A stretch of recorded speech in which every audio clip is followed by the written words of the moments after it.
सध्या ठाण्यामध्येच नव्हे तर संपूर्ण महाराष्ट्रामध्ये कायदा सुव्यवस्थेचे 3-13 झालेले आहेत.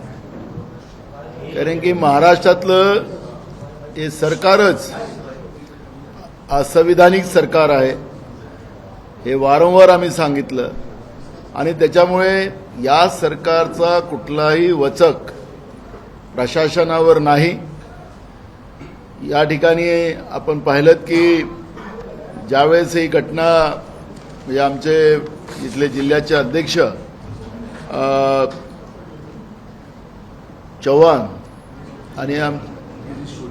आणि गिरीश कोळी, चव्हाणला तर धमकीचे पत्र आलेत, फोन आलेत आणि गिरीश कोळीला त्याला जीवे मारण्याचा प्रयत्न झाला, पण रिपोर्ट देऊन सुद्धा रिपोर्ट घेतली जात नाही.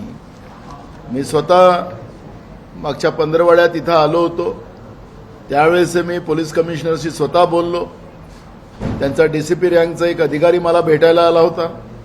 त्यांना मी सांगितलं की आपण यांचे सगळे गुन्हे दाखल करून घेतले पाहिजेत. जीविताचा प्रश्न निर्माण झालेला आहे, पण आता पोलिसांनी अजूनपर्यंत त्याची दखल घेतली नाही, नोंद घेतली नाही. पण परवाच अंकिता शिंदे ताईवर जो हमला झाला आणि पुन्हा ठाण्याच्या कायदा सुव्यवस्थेचा प्रश्न पुन्हा निर्माण झाला, पोलीस विभाग त्याचाही दखल घ्यायला तयार नाही. म्हणजे राज्यामध्ये जी काही परिस्थिती आता ठाण्यातच, कारण राज्यातले मुख्यमंत्री जे आहेत ते ठाण्यातून आहेत, ठाण्यातूनच ते विधानसभेवर प्रतिनिधित्व करतात आहेत. आणि ज्या ठाण्यातच कायदा सुव्यवस्था बरोबर नसेल तर संपूर्ण राज्यामध्ये काय परिस्थिती असेल याची जाणीव या निमित्तानं आपल्याला होतं. भाताचं एक शीत बघितलं की पूर्ण भात बघितला जातो, तशासारखी परिस्थिती आज महाराष्ट्रामध्ये आहे.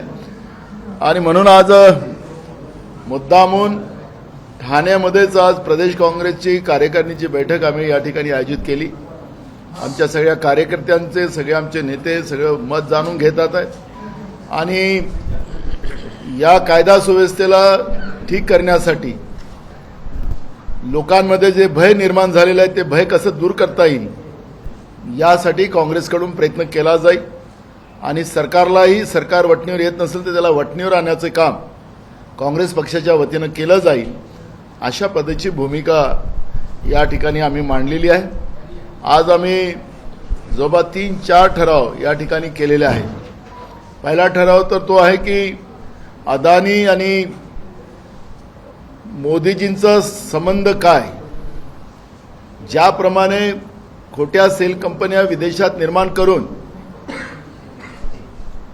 LIC मधले लोकांच्या घामाचे, मेहनतीचे पैसे, SBI मध्ये ठेवलेले जनतेचे पैसे, कर्मचाऱ्याचे प्रॉव्हिडंट फंडातला पैसा हा अदानी समूहाला देण्याची कारणं काय. आणि आमचे नेते राहुल गांधीजींनी जे प्रश्न लोकसभेत विचारलेत, जे लोकसभेच्या प्रोसिडिंगमधूनच त्याला गायब करण्यात आलं. राहुल गांधीजी लोकसभेत बोलायला उठायचे तर कामकाज म्यूट केलं जात होतं. हे लोकशाहीला एक प्रकारची काळीमा फासणारं जे मोदीचं सरकार देशामध्ये काम करते आहे त्याचा निषेध करण्याचं काम सुद्धा आजचा त्या पद्धतीचा ठराव आम्ही आणला. आणि राहुल गांधींचा आवाज दाबण्यासाठी खोट्या प्रकरणामध्ये कर्नाटकातल्या तथाकथित एखाद्या वक्तव्यावर सुरतमध्ये ते प्रकरण चालवायचं आणि 4 वर्षानंतर त्याचा निकाल लावून घ्यायचा, 4 वर्षानंतर त्याचा निकाल लावून घ्यायचा. आणि माननीय राहुल गांधींचं लोकसभेचं सदस्यत्व, ज्या लोकांनी त्यांना निवडून दिलं त्यांचाही अपमान आणि त्यांचं सदस्यत्व रद्द करून त्यांचा आवाज दाबण्याचा, जनतेचा आवाज बनून राहुल गांधीजी लोकसभेमध्ये सरकारवर प्रश्नांची भडीमार करत होते, तर त्यांचा आवाजही दाबण्याचा त्यानिमित्तानं प्रयत्न केला, त्यांना बेघर करण्याचा प्रयत्न त्यानिमित्तानं झाला. आणि म्हणून मी आपल्याला त्या पद्धतीचा ठराव आज काँग्रेस कमिटीने या ठिकाणी घेतला आणि केंद्र सरकारच्या, नरेंद्र मोदी सरकारचा आणि भाजपचा निषेध करण्याचा ठराव आम्ही त्या ठिकाणी पारित केला. राज्यामध्ये अवकाळी पावसामुळे मोठ्या प्रमाणात नुकसान झालं, अतिवृष्टीमुळे मोठ्या प्रमाणात नुकसान झालं. सातत्यानं आताही गेल्या 2-3 दिवसामध्ये अनेक जिल्ह्यामध्ये शेतकऱ्यांची संपूर्ण पिकं नाहीशी झाली. विधानसभेमध्ये सातत्यानं काँग्रेसच्या वतीनं प्रश्न विचारले गेले, पण सरकार सांगतात, मुख्यमंत्री सांगतात की आम्ही भरीव मदत शेतकऱ्यांना दिली. मग माझा सवाल त्यांना असा आहे की राज्यामध्ये ज्या शेतकऱ्यांच्या आत्महत्याचं प्रमाण 5 पटीनं वाढलं, तर त्याला जबाबदारी ही कोणाची? मग एकीकडे केंद्र सरकार शेतकऱ्यांच्या खताचे भाव असतील, शेतीला लागणाऱ्या अवजारांचे भाव असतील, बियाणाचे भाव असतील मोठ्या प्रमाणात वाढवत आहे. एकीकडे आसमानी संकट, एकीकडे या शासक जे सुलतानी संकट जे राज्यात आणि देशामध्ये निर्माण झालेलं आहे, या सुलतानी संकटामुळे शेतकरी परेशान झालेत आणि म्हणून मोठ्या प्रमाणात शेतकऱ्यांच्या आत्महत्या आपल्याला पाहायला मिळतात आहे. जवळपास महाराष्ट्रामध्ये 21,000 शेतकऱ्यांनी आतापर्यंत आत्महत्या केलेल्या आहेत या गेल्या 8-9 वर्षामध्ये, आणि फक्त 9,000 शेतकऱ्यांना त्यांनी पात्रच ठरवलं. आता 9,000 पात्र शेतकऱ्यांना जवळपास 11,092 शेतकऱ्यांना त्यांनी अपात्र ठरवलं. हे सांगायचं तात्पर्य असं की शेतकरी आता त्याला आता जगाचं वाटत नाही म्हणून आत्महत्या करते, म्हणून त्याला अपात्र केलं जातं का? हा एक प्रश्न या ठिकाणी निर्माण झालेला आहे. आणि शेतकरी हा आता सरकारचा कुठलाही आता भाग राहिलेला नाही, त्याला वाऱ्यावर सोडण्याचं पाप महाराष्ट्रातल्या एकनाथ शिंदे आणि फडणवीस सरकारने आणि भाजपने जे केलेलं आहे. अन्नदाता हा वाऱ्यावर सोडता कसा येतो, हा एक प्रश्न या ठिकाणी निर्माण झाला. कारण की विधानसभेत आम्ही प्रश्न उपस्थित करून त्याला सरकारचं कुठलंही सकारात्मक उत्तर नाही. आणि त्याचाही यांचा दोष काय की देशाचे प्रधानमंत्री नरेंद्र मोदी हे स्वतः शेतकऱ्यांना आतंकवादी म्हणतात, खालिस्तानी म्हणतात आणि आंदोलनजीवी म्हणतात. त्याच्यामुळे शेतकरी हा भाजपपासून आता त्याचा कुठलाही त्याचा आता भाजप हा त्यांच्यासाठी महत्वाचा भाग, भाजपसाठी हा महत्वाचा भाग शेतकरी नाही, अशा पद्धतीचं एक चित्र आज देशामध्ये आणि राज्यामध्ये निर्माण झालेलं आहे. आणि म्हणून तुमच्या माध्यमातून आम्ही शेतकऱ्यांना आवाहन करतो की यांना आता सबक शिकवण्याची वेळ आहे. शेतकऱ्यांना खोटे आश्वासन देऊन सत्तेत आलेत, शेतकऱ्यांच्या शेतीच्या मालाला 2पट आम्ही भाव देऊ, शेती खर्चामध्ये आम्ही कमी करू आणि शेतकऱ्यांचा संपूर्ण माल आम्ही खरेदी करू. पण आज कांदा खरेदी केला जात नाही, धान खरेदी केला जात नाही, द्राक्षांची शेतकऱ्यांची परिस्थिती वेगळी आहे, ज्वारी, कापूस, तूर, चणा या सगळ्या शेतकऱ्यांना आज यांनी बर्बाद करायचं काम ठरवलेलं आहे. आणि म्हणून शेतकऱ्याला आम्ही आवाहन करतो की आपण कोणी आत्महत्या करू नका. ज्यांनी तुम्हाला आत्महत्या करायला बाध्य करतात आहेत अशा सगळ्यांनाच आता सबक शिकवण्यासाठी शेतकऱ्यांनी काँग्रेसच्या पाठी उभं राहावं. शेतकऱ्याला न्याय देण्याची भूमिका काँग्रेस पक्षाची निश्चितपणे आहे आणि त्या पद्धतीचा निर्णय आम्ही या ठिकाणी आमचा एक ठराव आम्ही त्या ठिकाणी मांडलेला आहे. दुसरं, ओबीसी वर्गाच्या बाबतचं काँग्रेसची कार्यकारिणीची बैठक राष्ट्रीय रायपूरला झाली आणि त्यामध्ये ओबीसीची जातीनिहाय जनगणना करण्याचा ठराव काँग्रेस पक्षाने पारित केलेला आहे. आणि या सरकारने करावं, आता नरेंद्र मोदीच्या सरकारने पण हे करणार नाही. कारण की राज्यातही आता आपण पाहतोय काय अवस्था आहे. 24 तासात ओबीसीचं आरक्षण आणून देतो असंच त्यावेळेचे विरोधी पक्ष नेते आणि आताचे उपमुख्यमंत्री सांगत होते. आज राज्यामध्ये ओबीसीच्या आरक्षणाचं क्लिअरिटी झाली नाही म्हणून निवडणुका घेतल्या जात नाही की त्यांना हारण्याची भीती निर्माण झालेली आहे, त्याच्यामुळे निवडणुका घेतल्या जात नाही. पण 24 तासात ओबीसीचं आरक्षण देणारं, भीमगर्जा करणारे त्यावेळेचे विरोधी पक्ष नेते आणि उपमुख्यमंत्री देवेंद्र फडणवीस, आता त्यांचा ओबीसीच्या बद्दलचा आवाज का बंद पडला, ओबीसीची जाती जनगणना का केली जात नाही, हा सवाल आम्ही त्यांना विचारतो. पण आमच्या रायपूरच्या राष्ट्रीय अधिवेशनामध्ये जो ठराव झाला आणि केंद्रामध्ये काँग्रेसचं सरकार आल्यानंतर ओबीसीचं मंत्रालय वेगळं उघडून ओबीसीच्या समाजाच्या आर्थिक, सामाजिक आणि शैक्षणिक या सगळ्यासाठी आर्थिक तरतूद केली जाणार अशा पद्धतीचा काँग्रेसने ठराव केंद्रीय आमच्या समितीने केला. आणि म्हणून राज्याच्या काँग्रेस कमिटीकडून तो आभाराचा एक ठराव सुद्धा आज आम्ही इथं मांडलेला आहे. तिसरा महत्वाचा मुद्दा असा आहे की महाराष्ट्रामध्ये जाती वाद निर्माण करून, धार्मिक उद्रेक निर्माण करून, मग मालेगाव असेल, औरंगाबाद असेल, अनेक ठिकाणी त्या पद्धतीचं एक वातावरण निर्माण करण्याचं काम सुरू झालेलं आहे. निवडणुकीच्या तोंडावरच हे का केलं जात आहे याचाही प्रत्येक धर्माच्या, प्रत्येक समाजाच्या लोकांनी नोंद घ्यावी आणि त्या पद्धतीचं राज्यातल्या जनतेने यांच्या आग लावण्याच्या पद्धतीमध्ये कोणी जाऊ नये आणि लोकांनी संयमाने राहावं आणि कुठल्याही धर्माच्या लोकांनी या पद्धतीचं एकमेकाबद्दलचा द्वेष हे जे निर्माण करतात त्यांच्या भानगडीत आपण पडू नये आणि राज्यामध्ये एकात्मतेचं वातावरण राहिलं पाहिजे अशा पद्धतीचा एक ठराव आज काँग्रेस पक्षाने या ठिकाणी केला. आपल्याला लक्षात असेल की मराठा मुक्ती संग्राम, मराठवाडा त्याच्याबद्दल मराठवाडा मुक्ती संग्राम त्याच्या वतीनं महाविकास आघाडीच्या सरकारमध्ये आपण एक कमिटी तयार केलेली होती. सुभाष देसाई त्या कमिटीचे अध्यक्ष होते, औरंगाबादचे ते पालकमंत्री होते त्यावेळेस आणि म्हणून त्या कमिटीचे त्यांना अध्यक्ष केलं गेलं होतं आणि त्या स्वातंत्र्यवीराचं त्या मराठवाडा मुक्ती संग्राममध्ये ज्या पद्धतीनं महाराष्ट्रामध्ये बिनशर्त समाविष्ट होण्याच्या बाबतची भूमिका त्या काळात घेतली गेली होती म्हणजे देशामध्ये, कारण की आपल्याला देशाला स्वातंत्र्य ज्यावेळेस मिळालेलं होतं त्यावेळेस म्हणून आपण पाहतो की मराठवाड्यामध्ये 17 फेब्रुवारीला 17 सप्टेंबरला आपण फ्लॅग होस्टिंग करतो. महाराष्ट्रामध्ये 4 फ्लॅग होस्टिंग, आपल्या महाराष्ट्रामध्ये सगळीकडे 3 फ्लॅग होस्टिंग होतं. 1 मेला 1, 15 ऑगस्ट 1 आणि 26 जानेवारी 1. पण मराठवाड्यामध्ये आपण 4 फ्लॅग होस्टिंग करतो 17 सप्टेंबरला 1. कारण की ज्यावेळेस भारताला जेव्हा स्वातंत्र्य मिळालं त्यावेळेस हे स्वातंत्र्यात आले नव्हते आणि हे नंतर एका वर्षानंतर ते या महाराष्ट्रामध्ये आलेत आणि म्हणून त्यांच्यासाठी, त्यांच्या बलिदानामुळे आपला महाराष्ट्र आज अखंड महाराष्ट्र आपल्याला पाहायला मिळतो आणि त्यांच्या बलिदानासाठी त्यावेळेच्या मुक्तीसंग्रामामध्ये ज्या लोकांनी याच्यामध्ये योगदान दिलं, त्यांचं बलिदान दिलं आणि म्हणून त्यांचं गौरव व्हावा आणि पूर्ण वर्षभर हा कार्यक्रम त्या ठिकाणी चालावा अशी भूमिका महाविकास आघाडीच्या वेळेस मांडलेली होती. पण राज्यामध्ये सत्ता बदल झाला. सत्ता बदल झाल्यानंतर, कारण त्यावेळेस आम्ही बजेट प्रोव्हिजनही करून ठेवलेली होती, पण सत्ता बदलच्या नंतर राज्याच्या सरकारला ना हिवाळी अधिवेशनामध्ये आठवण आली ना परवाच्या बजेट अधिवेशनामध्ये आठवण आली.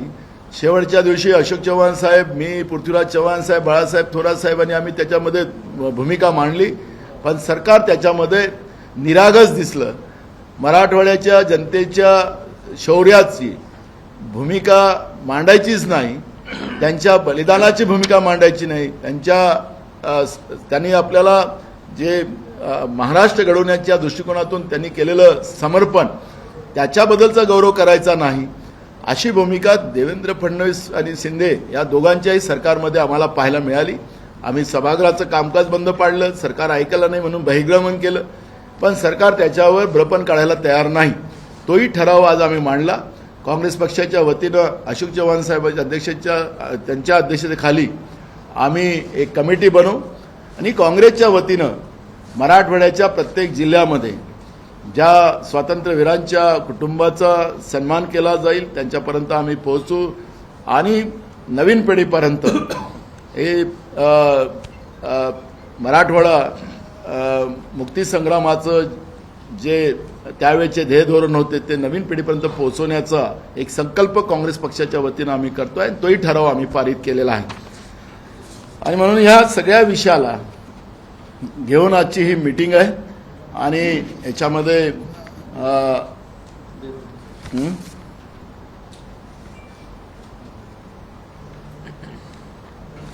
विशेष करून तरुणांच्या बेरोजगारीचा प्रश्न, तो एक ठराव आम्ही आणलेला आहे.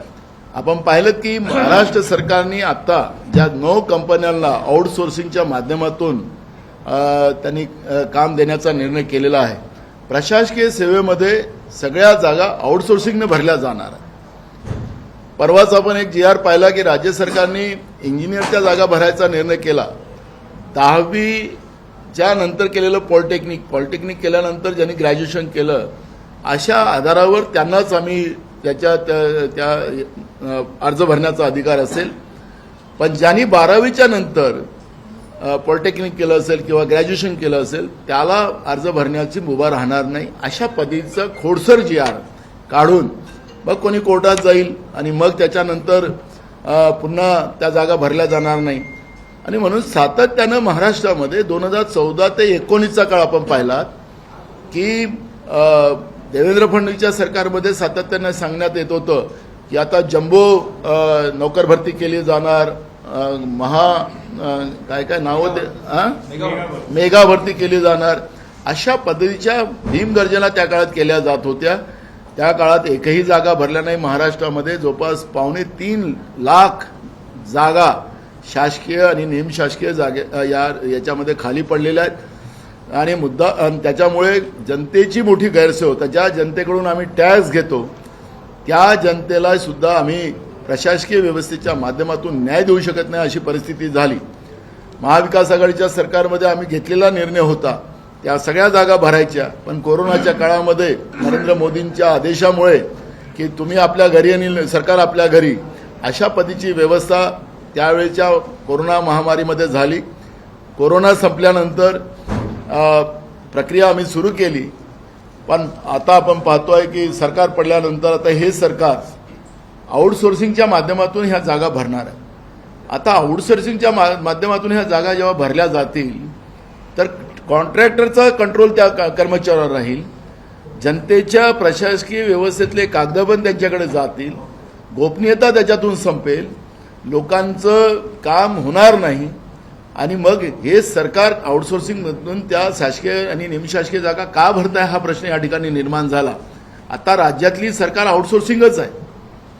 कारण की राज्यातले उद्योग मोठ्या प्रमाणात गुजरातमध्ये गेले, दिल्लीतले, कारण की स्वतः मुख्यमंत्री म्हणतो की आम्ही त्यांच्या हस्तक आहोत, नरेंद्र मोदी आणि अमित शहाचे. आणि हे आउटसोर्सिंगचं सरकार महाराष्ट्रामध्ये जास्त दिवस राहिलं तर हे सरकार राज्याला भिकारी केल्याशिवाय राहणार नाही. राज्यातले उद्योग असतील, राज्याची आर्थिक व्यवस्था असेल. आता ज्या ठाण्यामध्ये आपण आहोत त्या ठाण्यामध्ये वॉल पेंटिंगचं काम चालू आहे. जवळपास 450 कोटी रुपयाचं ते टेंडर आहे. 450 कोटीचं, मुश्किलनं 50 ते 60 कोटीचं काम आहे. जनतेचे पैसे या पद्धतीनं संपूर्ण, हे ठाण्याचं उदाहरण सांगेन. G20च्या माध्यमातून या लोकांनी तर हजारो कोटी विदाऊट ऑडिट आहे G20च्या नावानं. मी आता नागपूरला झाले G20, आम्ही पाहिलं, लावल्या कुंड्या, दुसऱ्या दिवशी तो घेऊन गेला. किरायचं त्याचे पैसे किती झालेत काय झाले त्याचा हिशोब नाही, कारण की त्याचं ऑडिट करायचं नाही. अशा पद्धतीचा निर्णय. मोठ्या प्रमाणात जनतेच्या पैशाची लूट आज भारतीय जनता पार्टी आणि महाराष्ट्रातलं एकनाथ शिंदे आणि फडणवीसचं सरकार करते आहे, केंद्रातलं सरकार करते आहे. आणि म्हणून या जनतेच्या पैशाची उधळपट्टी करायसाठी एकीकडे महागाई वाढत आहे, महागाईमध्ये कमी करता येत नाही. डिझेल असेल, गॅस असेल, पेट्रोल असेल, किराणा असेल, सगळ्या गोष्टी रोज महाग होत चालल्या. औषधं त्याच्यामध्ये किमती वाढवल्या गेल्या. जे कॅन्सर, हार्ट असे जे काही मोठे जे आजार असतात त्याचा इलाज करू शकत नाही लोक. पैसा नाही म्हणून इलाज करू शकत नाही, लोक मरतात आहे. पण त्याच्या औषधीची किमती कमी करायला सरकारजवळ वेळ नाही, पैसा नाही. आणि अशा पद्धतीची जनतेच्या पैशाची उधळपट्टी करणारं हे भाजपचं जी प्रवृत्ती आहे त्याचा खरा चेहरा जनतेसमोर मांडण्याचा एक संकल्प या आमच्या आजच्या कार्यकारिणीच्या बैठकीमध्ये आम्ही करतोय. आणि इथं आमचे सगळे प्रदेशचे पदाधिकारी आहेत, प्रत्येक जिल्ह्याचे अध्यक्ष आहेत, आमचे सगळे मोठे नेते या ठिकाणी आलेले आहेत. त्या पद्धतीचं एक धोरण घेऊन पूर्ण राज्याच्या कान्याकोपऱ्यामध्ये शेवटच्या व्यक्तीपर्यंत पोहोचण्याचा एक संकल्प आम्ही या बैठकीमध्ये करतोय. दो सवाल यहाँ पर है. पहला सवाल ये कि थोड़ी देर पहले या कुछ घंटे पहले आपकी ही पार्टी के पूर्व सदस्य रहे गुलाम नबी आजाद, वो आजकल किताब का प्रचार कर रहे हैं, जिन्होंने लिखा है राहुल गांधी पे सीधा अटैक किया है और ये कहा है कि राहुल गांधी विदेश जाते थे और कुछ अनडिजायरेबल बिजनेसमैन से वो मिला करते. अब ये बात को लेकर बाकी जो पार्टीज है वो काफी होंगे. मेरा पहला सवाल है, जो मोदी का जो समर्थन कर रहे हैं, जो मोदी अदानी का उनका जो संबंध है उसके बारे में चर्चा करने को तैयार नहीं है। देश के किसान को आतंकवादी बोलने और खालिस्तानी बोलते हैं, उस मोदी का वो समर्थन कर रहे हैं, तो उनसे क्या उम्मीद हमने करना चाहिए? हमारे पार्टी के नेता थे, इतने साल थे, हर कार्यकारिणी में वो रहते थे, लेकिन अभी भी वो सदस्य नहीं है, ना राज्यसभा के ना लोकसभा के, लेकिन बंगला तो उनका पूरी शान शौकत उनकी बाकी है। तो जिसका नमक खाएंगे उसका तो गाएंगे, तो इसलिए उनके बारे में ना पूछे तो अच्छा। एमबीए को लेकर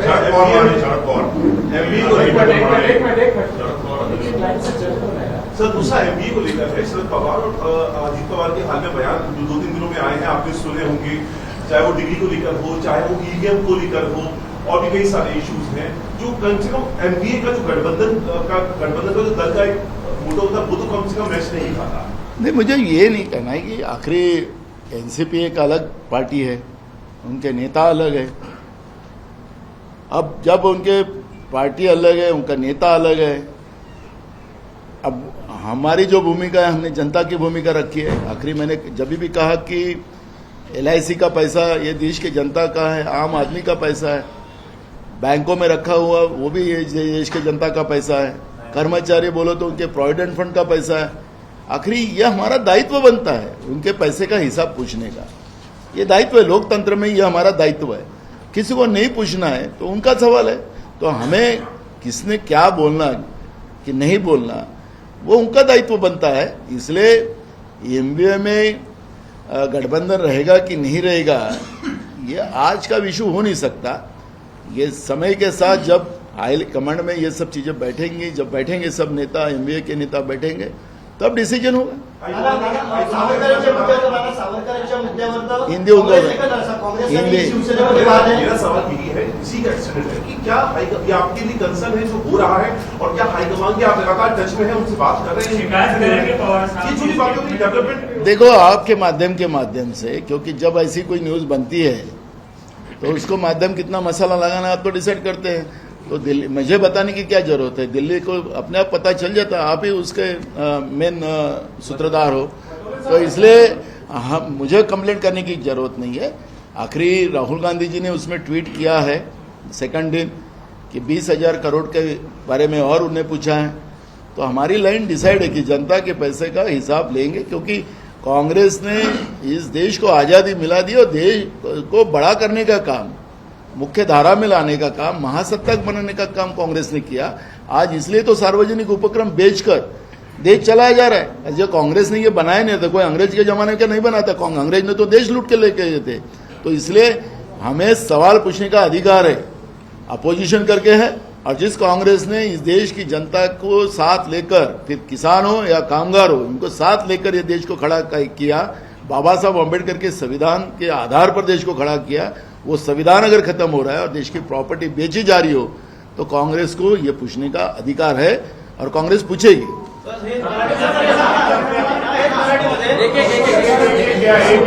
सुप्रीम कोर्ट का डिसीजन कुछ अलग हो सकता है, इसको लेकर बीजेपी की तरफ से कुछ शरद पवार और अजित पवार से कुछ आंतरिक बात हुई और इस तरह उसके बाद उनके बयानबाजी में बदलाव हुआ है। देखो, किसी के घर में क्या चल रहा है ये देखने की हमको जरूरत नहीं है, हमारी आदत भी नहीं हमारी, वो हम किसी के घर में झांक के देखने की आदत हमारी नहीं है। उनके घर में क्या हो रहा है हमें पता नहीं।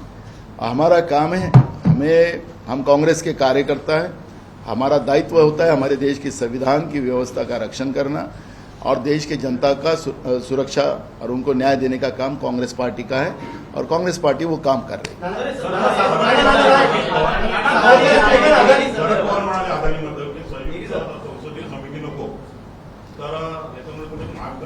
नाही, प्रत्येकाचं त्यांचं पक्ष वेगळा आहे, त्यांचं मत काय असू शकते, होऊ शकतं। मी मगाशी बोललो की आमची भूमिका स्पष्ट आहे।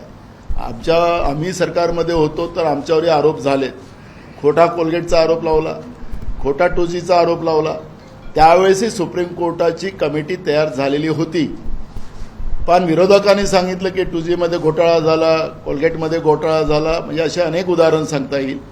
आणि त्यावेळेस एक दिवस संसद विरोधकांनी बंद पाडली, दुसऱ्या दिवशी काँग्रेसने सांगितलं की ठीक आहे, आम्हाला काही अडचण नाही, झालं त्याच्यामध्ये. मग आता मोदीजींना काय त्रास आहे? तुमचा पक्ष जेव्हा मागणी करत होता आणि त्याच्यामध्ये काही लोक सांगतात की त्यांचे पक्षाचे जास्त खासदार राहणार ना, संख्याबळाप्रमाणे राहते ते. मी पण लोकसभेला सदस्य होतो, खासदार होतो, आम्ही इथं सगळे बसलेले आहोतच, आम्हाला पण पार्लमेंटरी व्यवस्था सगळी माहिती आहे. त्यांची संख्या जास्त असेल, मग त्यांची संख्या जास्त राहून सुद्धा खरी गोष्ट जनतेसमोर येऊ का नाही द्यावा? लोक भयभीत आहे. पैसा त्यांचा LICतला गायब झालेला आहे, SBIतून गायब झालेला आहे. कर्मचाऱ्याचा प्रॉव्हिडंट फंड जे आपण पाहतोय की जुनी पेन्शन लागू झाली पाहिजे, ही भूमिका आमची काँग्रेसची आहे. आम्ही 3 राज्यामध्ये आमचा जो सरकार आहे, आम्ही 3 राज्यामध्ये जुनी पेन्शन लागू केली. पण हा जो पैसा आहे प्रॉव्हिडंट फंडाचा, हा पैसा मित्रोच्या घरी पाठवला. आता मित्रोच्या घरचा पैसा आणायचा म्हणजे तो आणावा लागणार आहे जुनी पेन्शनसाठी. मग मोदीजी त्याच्यावर का बोलत नाही? आमचा प्रश्न तो आहे. अजूनही एक शब्द नाही. पूर्ण पार्लमेंटमध्ये आपण पाहिलं बजेट सेशनमध्ये सत्ता पक्षाच्या खासदारांनी गोंधळ घातला आणि पार्लमेंट रोज बंद पाडण्याचं पाप केलं. खरं तर सरकारला संसद चालली पाहिजे, विधानसभा चालली पाहिजे, हे सरकारची जबाबदारी आहे. पण सरकारच स्वतः गोंधळ घालून संसद बंद पडत असेल तर मग हे लोकशाही कोणाकडे चाललेली आहे हा संदेश त्याच्यामधून मिळतो आहे. अशोक चव्हाणांचा प्रश्न आहे सर, उद्या सुप्रीम कोर्टामध्ये मराठा आरक्षणाच्या रिव्ह्यू पिटिशनवर सुनावणी होणार आहे. तुमच्याच काळात ती दाखल करण्यात आली. उद्या जर फेटाळली गेली तर कोर्टामध्ये देखील हा विषय संपेल. आणि आमचं तर पहिल्यापासून हे मत आहे की ठीक आहे, उद्या शासनाच्या वतीने जे पिटिशन दाखल केल्या गेलं तो अजूनही फेटाळलेलं नाही. आम्ही तर मध्यंतरी ज्यावेळेस संसदेमध्ये कायदा करत होते आणि ज्यावेळेस राज्य सरकारला अधिकार देत होते, आमची सर्व खासदारांनी मागण्या केल्या होत्या महाविकास आघाडीच्या की नुसते अधिकार देऊन चालणार नाही, 50% मर्यादा काढून टाकली पाहिजे, तरच हा कायदा मराठा आरक्षण लागू होऊ शकेल. पण ती त्यावेळेस केंद्र सरकारने ऐकली नाही. आता उद्या बघूया, जर आर्ग्युमेंट्स व्यवस्थित सरकारच्या वतीने तर निष्णात वकील लावले आणि व्यवस्थित आर्ग्युमेंट जर करून काही निर्णय होता त्याचं स्वागत आहे. मराठा आरक्षणाच्या बाजूने मी आजही आम्ही ठाम आहोत. तर मुद्दा असा आहे, आमच्यावर जेवढे ओरड करायचे, उद्या यांची सुनावणी आहे, मुख्यमंत्री दिल्लीत गेलं पाहिजे, वकिलांशी चर्चा केली पाहिजे, निष्णात वकील लावले पाहिजे, आर्ग्युमेंटची लाईन फाईन ठरली पाहिजे. काहीच नाही, चर्चा पण नाही साधी. म्हणजे उद्या या बाबतीमध्ये व्यवस्थितपणे आर्ग्युमेंट जर केली आणि 50%ची कॅप काउंट करण्यासाठी कायद्यामध्ये तरतूद केली, अजून सोपं होऊन जाईल. अजूनही काही वेळ गेलेली नाही. राज्य शासनाने आपली भूमिका व्यवस्थितपणे मांडावी अशी आमची अपेक्षा आहे. आज के बैठक में, आज के अपनी कार्यकारिणी बैठक में जो 18 के बाजार समिति के चुनाव हो रहे हैं, उसमें एनसीपी और बीजेपी कई जगहों पर एक साथ लड़ रही है, उसको लेकर के आपकी चर्चा हुई, इसको आप गंभीर मानते हैं कि लोकल लेवल पर छोड़ देते हैं? नहीं, इसको लोकल लेवल पे छोड़ने का कोई इशू नहीं है. जब हम लोग साथ में लड़ने का मानस बना लिया है और बीजेपी जिस तरह से संवैधानिक व्यवस्था रोज खत्म कर रही है, किसानों को खत्म कर रही है और कोऑपरेटिव व्यवस्था को भी खत्म करना चाहती है, तो ऐसे समय में बीजेपी के साथ अलायंस करने का तो सवाल ही उठता नहीं. लेकिन एनसीपी ने क्यों किया, कई जिलों में क्यों किया, ये हमारे सामने प्रश्न है. MBA की मीटिंग में ये सवाल उठाया जाएगा.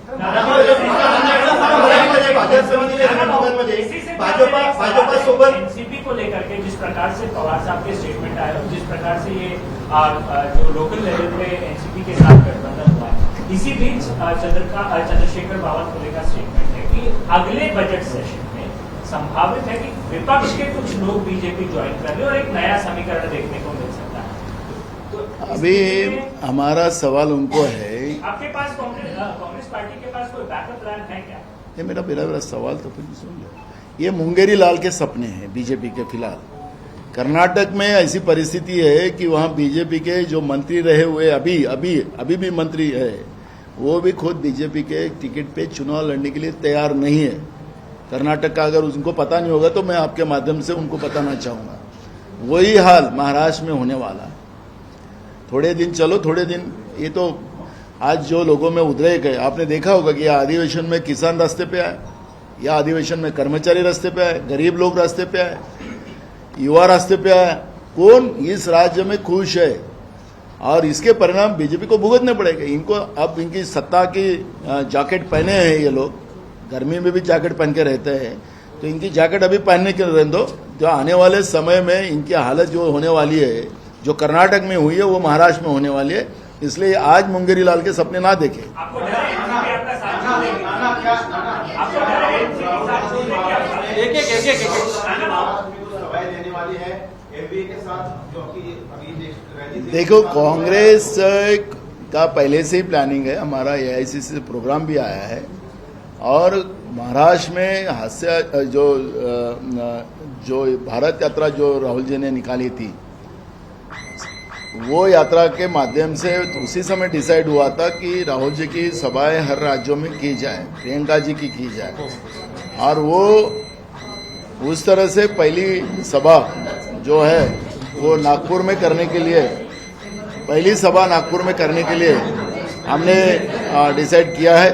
आज भी उस पर चर्चा हुई और मुझे लगता है कि उसका भी कंफर्मेशन आएगा और उसमें एआईसीसी से हमें आया है कि हमारे एमवीए के नेताओं को भी बुलाओ, तो बिल्कुल उनको आमंत्रित किया जाए।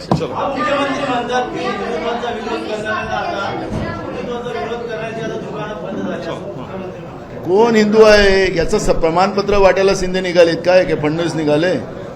हिंदूचा ठेका तर त्यांना मिळाला, असं कॉन्ट्रॅक्ट निघत नाही। जसं पेंटिंगचा कॉन्ट्रॅक्ट काढला तुमच्या ठाण्यामध्ये, हिंदूचा ठेका काय त्यांना मिळालेला आहे का? अशा पद्धतीचं बोलतात आहे। छत्रपती शिवाजी महाराजांचं हिंदवी स्वराज्याची जी भूमिका होती ती काँग्रेस नेहमी तिला मानत राहिली। त्याच विचारावर काँग्रेसने या देशामध्ये काम केलं आणि सर्वसमावेशक हिंदुत्वाची भूमिका छत्रपती शिवाजी महाराजांची आम्ही मान्य केलेली आहे। त्या विचारावर काँग्रेस चालत आहे, ऐऱ्यागेऱ्याच्या नाही।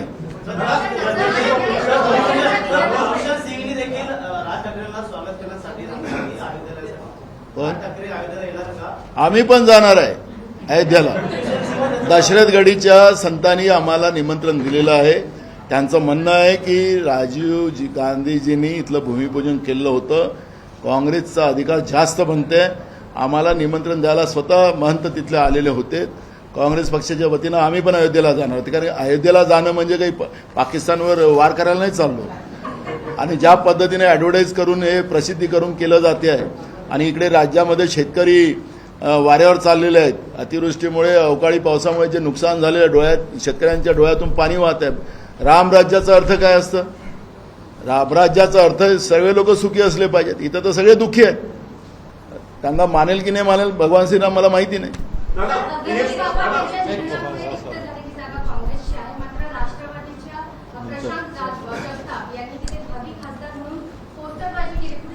मला एक आता याच्यावरची चर्चा ही काही आमचा भाग नाही आहे। निवडणुका आपण पाहिलं की मागच्या वेळेसही त्या 2 निवडणुका निवडणुका लागल्यात पुणे जिल्ह्यामध्ये, त्यावेळेस आम्ही महाविकास आघाडीचे लोक बसलो आणि त्याच्यामध्ये निर्णय घेतला, त्याच्यामध्ये आमचा विजय झाला।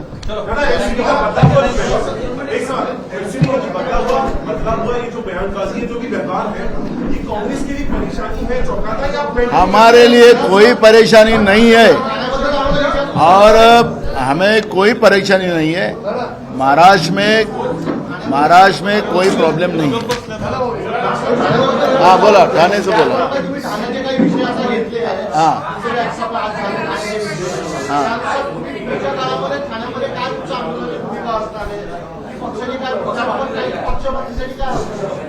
एक बघा, ठाण्यातलं प्लॅनिंग आम्ही आता ही बैठक इथं म्हणून लावलेली आहे। मी मला तुम्हाला मगाशी सुरुवातीला सांगितलं की ठाण्या ग्रामीणपर्यंत, शहरापासून तर ग्रामीणपर्यंत काँग्रेस मजबूतीनं पुढे जाईल। पहिलेच्या काळात ठाणे हा तसाही काँग्रेसच्याच बाजूचा होता। आता तुम्हाला पुन्हा आम्हाला त्याच ताकदीनं काँग्रेस या ठिकाणी उभी होईल आणि पुढचे तुम्हाला अनेक लोकप्रतिनिधी महानगरपालिकेपासून तर जिल्हा परिषदपासून तर आमदार खासदारापर्यंत तुम्हाला काँग्रेसचे पाहायला मिळतील। In 2013, 40 lakh ex-soldiers wrote to all the political parties on one rank, one pension. Congress did not reply except BJP replied, and in Rewari on 15 September 2013, there was 3 lakhs rally which supported Mr. Modi. This time they are on the streets and they have written again to all the political parties, whoever supports us, we support them. So 40 lakh soldiers, 5 crore voter base. Is the Congress going to accept that? No, we are with the interest of this ex-serviceman. Now, BJP has not completely resolved the one rank, one pension scheme. That's why ex-servicemen are on the road. We will decide our strategy whether to have a large rally in Maharashtra of ex-servicemen or something else. We'll definitely address that issue. They are planning to have a rally in Pune of 5 lakh soldiers. So, will the Congress accept that? Sir EVM machine बद्दल संजय राऊतांनी असं म्हटलंय की EVM machine बंद होऊन ballot मतदान झालं तर बीजेपीच्या 150 पेक्षा कमी जागा निवडून येतील आणि दुसरीकडे अजित पवारांनी सांगितलंय की ईव्हीएम मशीनचा काही हे नाही समर्थन केलंय. बघा अभि काँग्रेसची भूमिका आता काँग्रेस आमची भूमिका स्पष्ट आहे. आम्ही न्यायव्यवस्थेला मानणारे लोक आहोत. आणि सुप्रीम कोर्टातही याच्यावरच्या अनेकदा हिअरिंग झाल्या, त्याच्यामध्ये चर्चा झाली. अजूनही सुप्रीम कोर्टामध्ये ते प्रकरण आहे. सुप्रीम कोर्टाला वाटलं की त्याच्यामध्ये आता बॅलेटनी व्हावं तर बॅलेटनी, मशीननी झालं तर मशीननी. आणि आमचं तर मत असं आहे की आता मशीन न हो की बॅलेट न हो, यावेळेस बीजेपी हारणार आहे एवढं आम्हाला माहिती आहे. एबीपी माझा, उघडा डोळे बघा नीट.